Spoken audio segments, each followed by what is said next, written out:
but still, the idea is there. But another version. Ayan na naman! Tatlo kagad na lumabas. Sabay conceal! Ang magiging puti na Open! kagad nila si Few.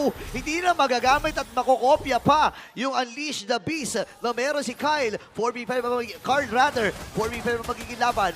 Team Liquid Philippines, hinahawakan na yung lore. JP ngayon na magiging puti rin na. Kakalahatiin yung buhay dito. Bababaran ni Flap TZ. Pero mabilis mauubos yung kanyang mana. Kalahati na yung buhay ni JP. Apat na tukan niya nagamit. Habang si Sanford ang buong kumpara. Ay! Team Liquid, ando na! Yung initiation mula kay Sanford. Patay kagad si Kyle at si Super Pakma. Laban.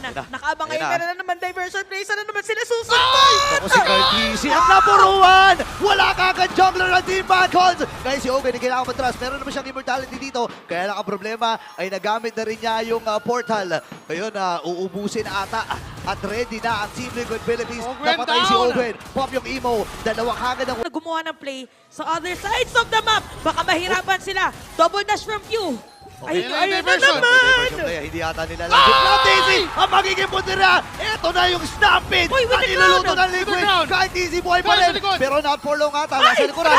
Atin si Ogen. May pakpakan magaganap si Flat Daisy naman din nakagad. Ang JP. tutugan ay gagamitin ni JP. Wala May na siya portal. kabit pero si Ogen Oh ay my gagamitin God. yung kanyang portal. Pero na-pop yung immortality. Nandun si Carlito. Ang bata. Cons, tingnan natin kung matatapos na po to ng TLPH. Magkakaroon ng minion wave. Paano magiging champion ngayon ng Team Falcons? Unti-unti kakatok! Kapal ng May at ang Team Liquid Philippines ay tuto.